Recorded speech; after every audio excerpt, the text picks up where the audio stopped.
أعوذ بالله من الشيطان الرجيم. بسم الله الرحمن الرحيم.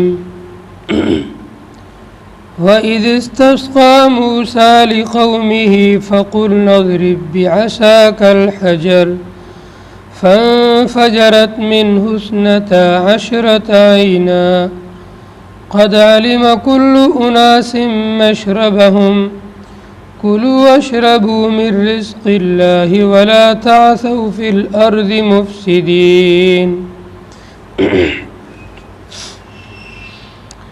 وإذ قلتم يا موسى لن نصبر على طعام واحد فادع لنا ربك يخرج لنا مما تنبت الأرض من بقلها وقثائها وفومها وعدسها وبصلها قال أتستبدلون الذي هو أدنى بالذي هو خير اهبطوا مصرا فإن لكم ما سألتم وضربت عليهم الذلة والمسكنة وباءوا بغضب من الله ذلك بأنهم كانوا يكفرون بآيات الله ويقتلون النبيين بغير الحق ذلك بما عصوا وكانوا يعتدون.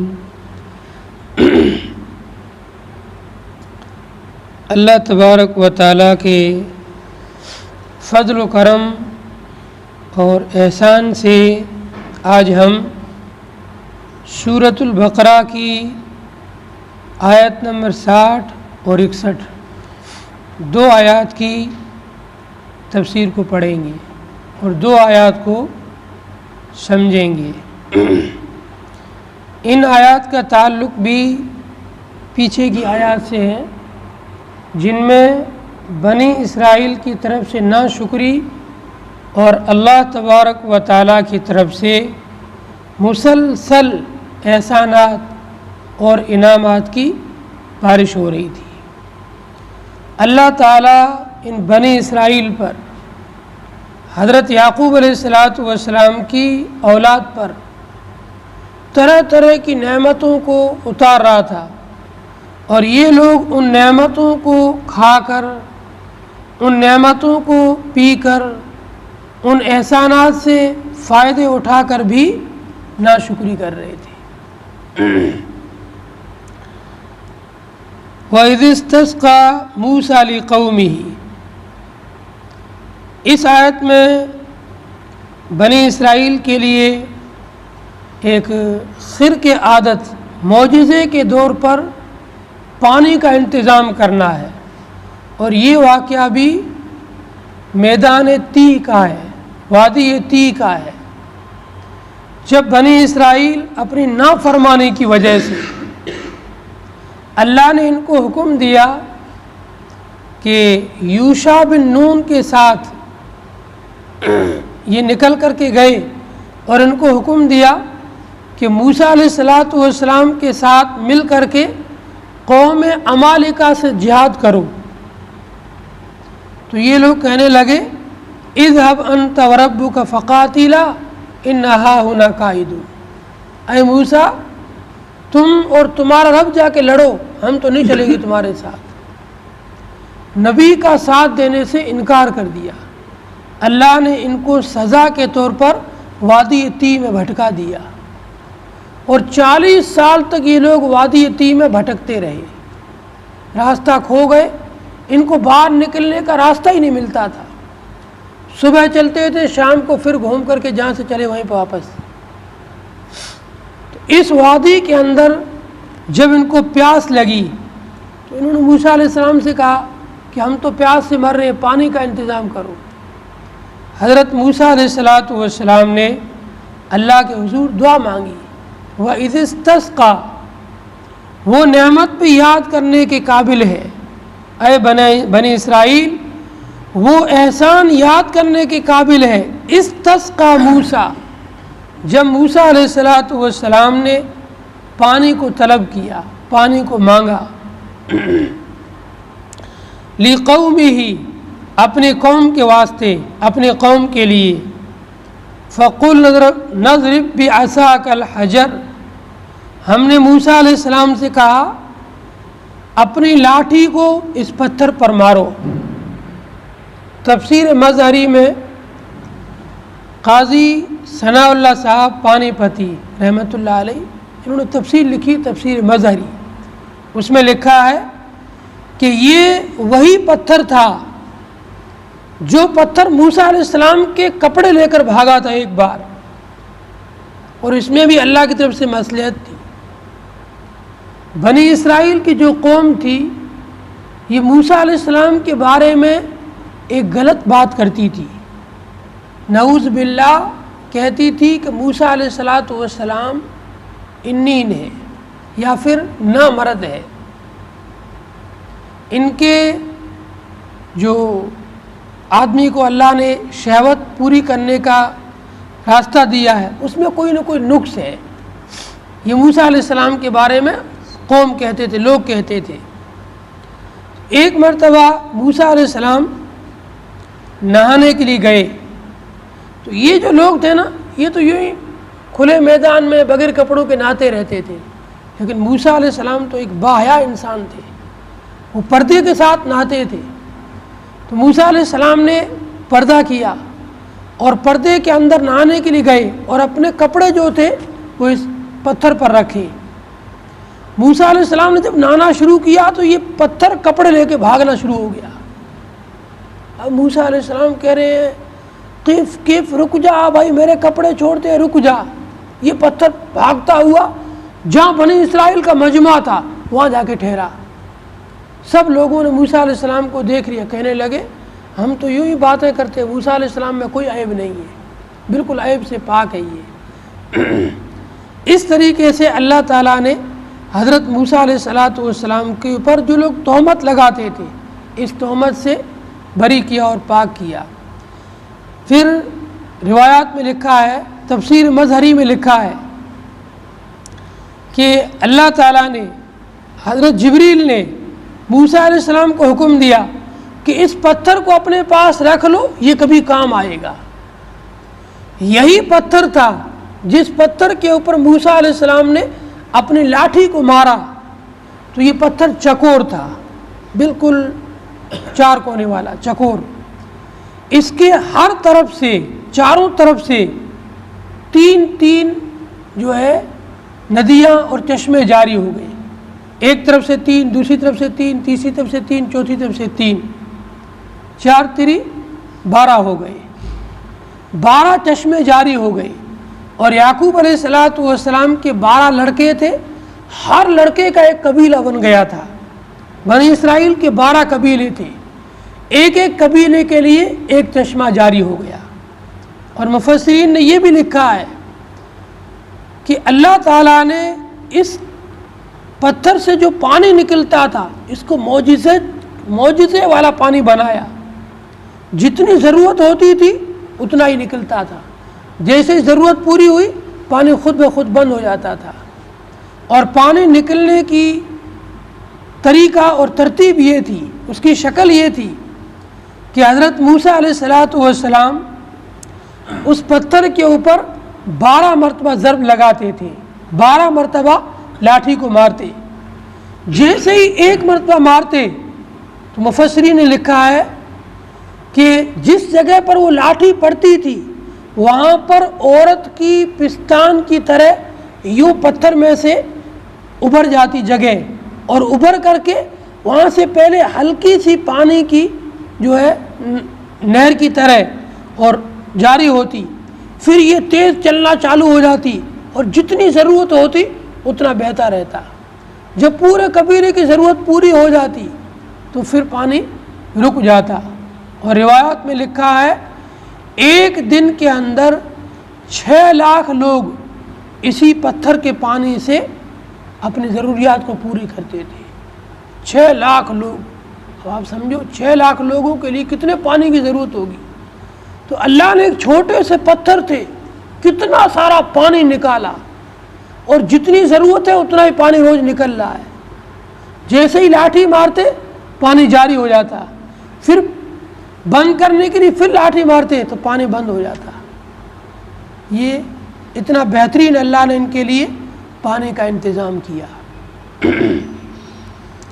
وَإِذِ اسْتَسْقَىٰ مُوسَىٰ لِقَوْمِهِ، وہ وقت یاد کرنے کے قابل ہے، اے بنی اسرائیل وہ احسان یاد کرنے کے قابل ہے جب موسیٰ علیہ السلام نے اپنی قوم کے لیے پانی مانگا۔ فَقُلْ نَضْرِبْ بِعَصَاكَ الْحَجَرَ، ہم نے کہا اے موسیٰ اپنی لاٹھی کو اس پتھر پر مار۔ فَانْفَجَرَتْ مِنْ اثْنَتَا عَشْرَةَ عَيْنًا، اس پتھر سے اثنا عشرہ کے معنی 12 چشمے پھوٹ پڑے۔ عینن کے معنی چشمہ، 12 چشمے نکل گئے۔ قد علم کل اناس مشربہم، ہر ایک قبیلے نے اپنا اپنا چشمہ جان لیا، ہر قبیلے کے لیے ایک چشمہ خاص ہو گیا۔ اب کوئی بھی قبیلہ اپنے چشمے کو اور اپنے اس نہر کو چھوڑ کر دوسرے کے اندر دخل اندازی نہیں کرتا تھا، اس کو اسی چشمے سے اتنا پانی مل جاتا تھا کہ پورا قبیلہ سیراب ہو جائے۔ کلو واشربوا من رزق اللہ، کھاؤ اور پیو اللہ کے دیے ہوئے رزق میں سے۔ ولا تعثوا فی الارض مفسدین، زمین کے اندر فساد مچانے والے اور حد تجاوزی کرنے والے نہ بنو۔ وَإِذْ قُلْتُمْ يَا مُوسَىٰ لَن نَّصْبِرَ عَلَىٰ طَعَامٍ وَاحِدٍ فَادْعُ لَنَا رَبَّكَ يُخْرِجْ لَنَا مِمَّا تُنبِتُ الْأَرْضُ مِن بَقْلِهَا وَقِثَّائِهَا وَفُومِهَا وَعَدَسِهَا وَبَصَلِهَا۔ بنی اسرائیل پر 10 احسانات کا تذکرہ ہوا۔ اس آیت کے اندر ان کی ناشکری کا ذکر ہو رہا ہے۔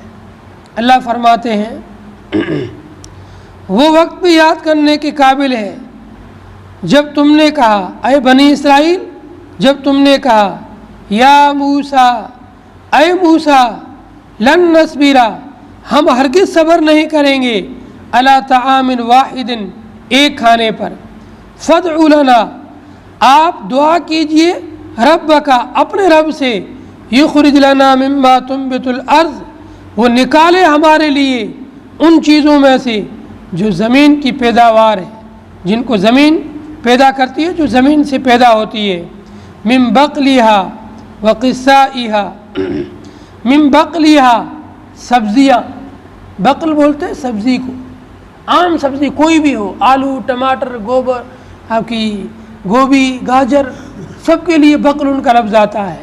اسی لیے آپ عرب میں دیکھتے ہوں گے جہاں پر سبزی کی دکان ہوگی وہاں لکھا ہوگا دکان البقالات یا محل البقالات، یعنی سبزیوں کی دکان ہے۔ محل اور دکان دونوں لفظ عربی میں دکان کے لیے آتے ہیں۔ تو بقل کے معنی سبزیاں، جس میں سب کی سب جو زمین سے نکلنے والی سبزیاں ہیں یہ سب آ جاتی ہے۔ قصائیہا، قصائیہا یہ آتا ہے کدو کے لیے، جو بیل سے جو سبزیاں اگتی ہیں ان کے لیے۔ وفومیہا، فوم بولتے ہیں دانے کو، گیہوں کے دانے۔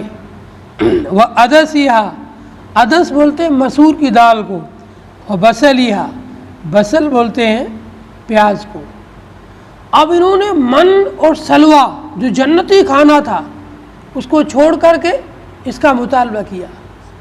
تو موسیٰ علیہ السلام نے پہلے ان کو پیار سے سمجھایا کہ دیکھو بغیر کسی مشقت کے، بغیر محنت کے، گھر بیٹھے بٹھائے اللہ کی طرف سے کھانا آ رہا ہے، اس کو کھاؤ اور شکر ادا کرو، ناشکری نہ کرو، اس کو ٹھکراؤ مت۔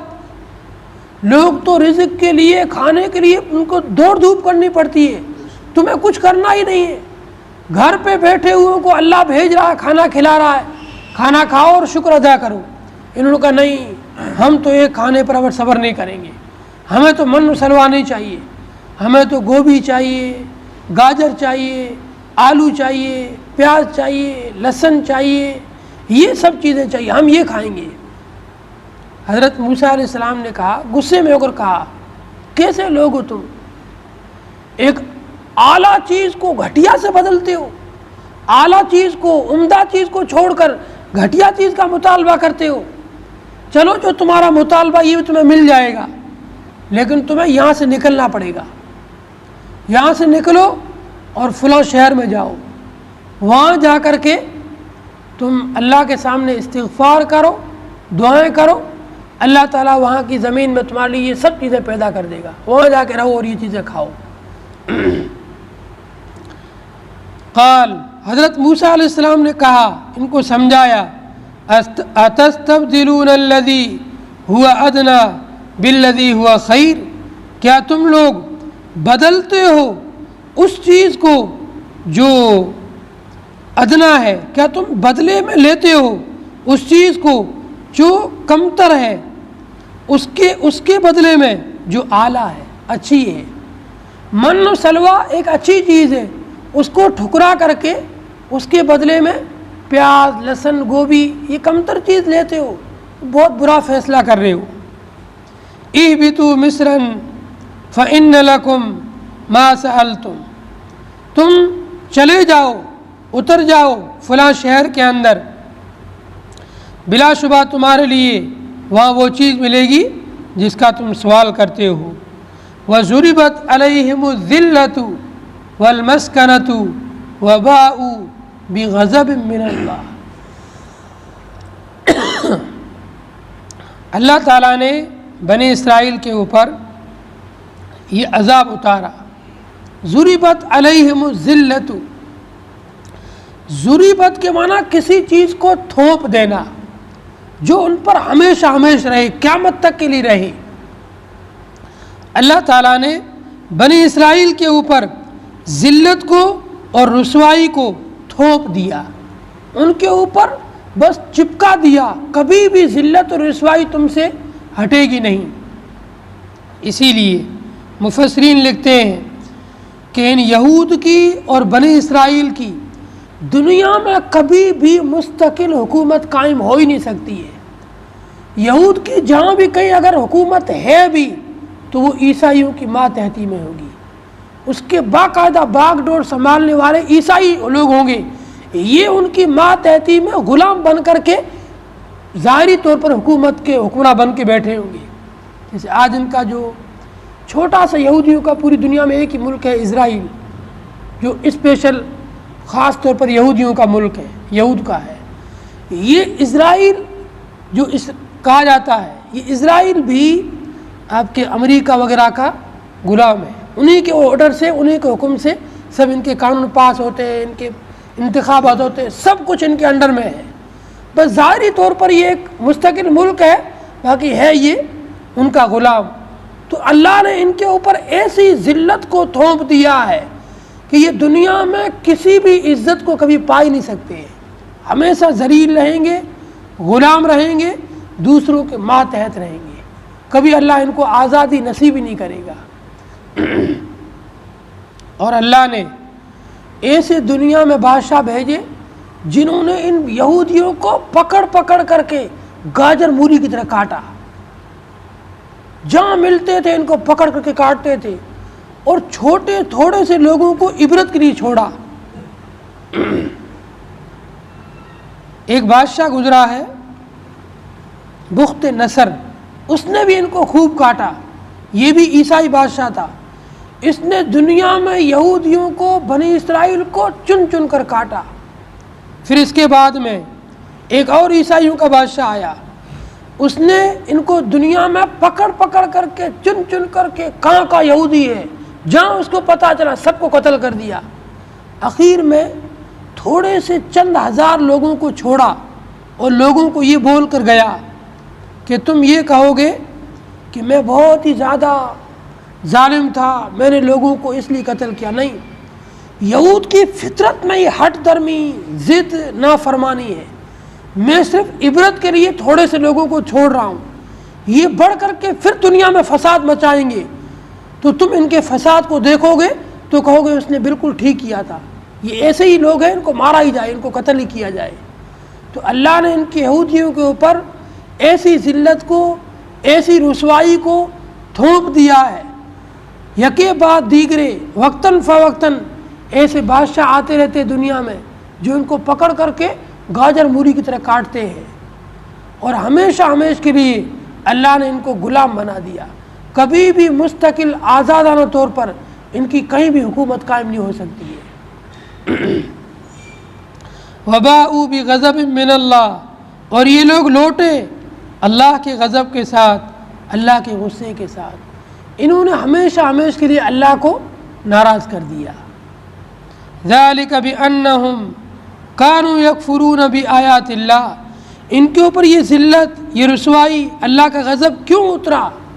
اس لیے کہ یہ لوگ اللہ کی آیات کا انکار کرتے تھے۔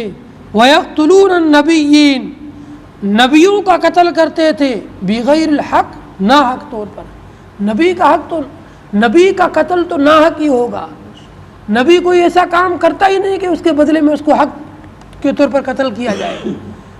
اسی لیے حدیث میں آتا ہے، نبی علیہ الصلوۃ والسلام نے ارشاد فرمایا، سب سے زیادہ سخت عذاب قیامت کے دن اس آدمی کو ہوگا جو نبی کے ہاتھ سے قتل ہو یا وہ نبی کو قتل کرے۔ نبی کا قاتل یا جس کو نبی قتل کرے، یہ دونوں آدمی کل قیامت کے دن سخت عذاب میں ہوں گے، کیونکہ نبی جس کو قتل کرے گا وہ بھی کوئی چھوٹا مجرم نہیں ہوگا، بہت ہی بڑا مجرم ہوگا، یا جو نبی کو قتل کرے وہ بھی بہت بڑا مجرم۔ یہ آدمی قیامت کے دن سخت عذاب میں ہوگا۔ ان بنی اسرائیل نے ایک ہی دن میں صبح کے وقت میں 70 نبیوں کو قتل کیا۔ ایک دن میں تھوڑے سے صبح کے وقت میں 70 نبیوں کا قتل، ایک نبی کی شان میں گستاخی لوگ برداشت نہیں کرتے ہیں، تو کسی نبی کا قتل کتنا بڑا گناہ ہوگا۔ آج دیکھو، ہم روزانہ اخباروں میں، میڈیا میں دیکھتے ہیں، ہمارے نبی کی شان میں کسی غیر مسلم نے ایک نازیبا جملہ کہا ہے، اس جملے کی وجہ سے مسلمان اتنے غیرت میں اگر آنا بھی چاہیے، یہ ہمارے ایمان کا حصہ ہے۔ جو نبی کی شان میں گستاخی کو برداشت کرے وہ اپنے ایمان کی خیر منائے، اس کا ایمان ہی ختم ہو گیا ہے۔ ایمان، نبی کی حرمت پر کٹ مرنا، یہ ہمارا ایمان کا سب سے عظیم حصہ ہے، عین ایمان ہے۔ نبی کی عزت پر اپنی جان قربان کرنا، یہ ایمان والوں کے لیے سب سے بڑی فخر کی چیز، سب سے بڑی عزت کی چیز ہے۔ سب سے بڑا ہماری زندگی کا سرمایہ یہی ہے کہ ہماری جان و مال نبی کے نام پہ لگ جائے۔ تو نبی کی شان میں کوئی نازیبا کلمہ کہے، یہ بھی امت کو گوارا نہیں ہوتا ہے۔ انہوں نے نبیوں کو قتل کر دیا، کتنے بڑے لوگ مجرم ہوں گے۔ اس لیے اللہ نے ان کے لیے ہمیشہ کے لیے ذلت، رسوائی اور ناراضگی کو تھوپ دیا کہ اللہ تم پر ہمیشہ ناراض رہے گا، تم پر ہمیشہ ذلت رہے گی اور تم پر ہمیشہ مسکنت رہے گی۔ ذالک بانہم، یہ ذلت، رسوائی، مسکنت اور اللہ کی ناراضگی اس لیے ہے، یہ لوگ اللہ کی آیات کا انکار کرتے تھے، نبیوں کو قتل کرتے تھے ناحق۔ ذالک بما عصوا وکانوا یعتدون، اور یہ نبیوں کے قتل اور اللہ کی نافرمانی تک کیوں پہنچے؟ اس لیے کہ یہ لوگ نافرمانی کرتے تھے اور حد تجاوزی کرتے تھے۔ اللہ نے جو ان کو قانون بتلائے تھے، جو ان کو جو ہے اصول بتلائے تھے، ان اصول اور قانون کو توڑتے تھے۔ آہستہ آہستہ ان کے دل ایسے ہو گئے کہ نبیوں کے قتل پر ہی آمادہ ہو گئے، اللہ کی آیات کا انکار پر ہی آمادہ ہو گئے۔ اگلی آیات کے اندر اللہ تبارک و تعالی ان یہود اور نصارہ کے باطل دعووں کا تردید کرتے ہیں۔ یہود کہتے تھے بس وہی جنت میں جائیں گے جو یہودی ہے، نصارہ کہتے تھے بس وہی جنت میں جائیں گے جو نصارہ ہے۔ اللہ نے دونوں کی بات کی تردید کر دی کہ جنت میں جانے کے لیے یہودیت اور نصرانیت شرط نہیں ہے، جنت میں جانے کے لیے ایمان اور اعمال صالح شرط ہے۔ ایمان ہو اور نیک عمل ہو تو جنت میں جاؤ گے۔ اللہ تعالیٰ سے دعا ہے کہ اللہ تعالیٰ ہمیں عمل کی توفیق عطا فرمائے۔ اللهم صل على محمد عبدك ورسولك صل على المؤمنين والمؤمنات والمسلمين والمسلمات ربنا آتنا في الدنيا حسنة وفي الآخرة حسنة وقنا عذاب النار يا حي يا قيوم برحمتك نستغيث يا حي يا قيوم برحمتك نستغيث نسألك موجبات رحمتك وعزائم مغفرتك والغنيمة من كل بر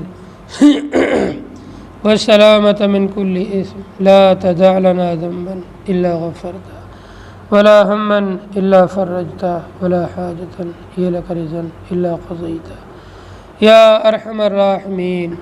یا اللہ ہم سب کے گناہوں و خطاؤں کو معاف فرما، سیئات کو حسنات سے مبدل فرما، قرآن کریم کی صحیح سمجھ نصیب فرما، قرآن پر عمل کی توفیق نصیب فرما۔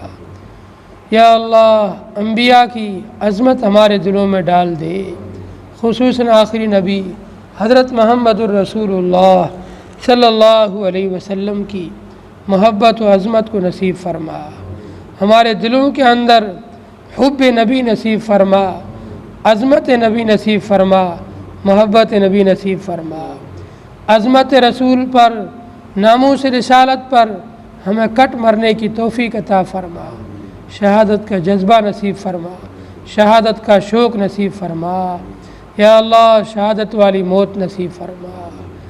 یا ربی صلی وسلم دائما ابدا علی حبیبک خیر الخلق کلہم صلی اللہ تعالی علی خیر خلقہ محمد وآلہ وصحبہ اجمعین برحمتک یا ارحم الراحمین۔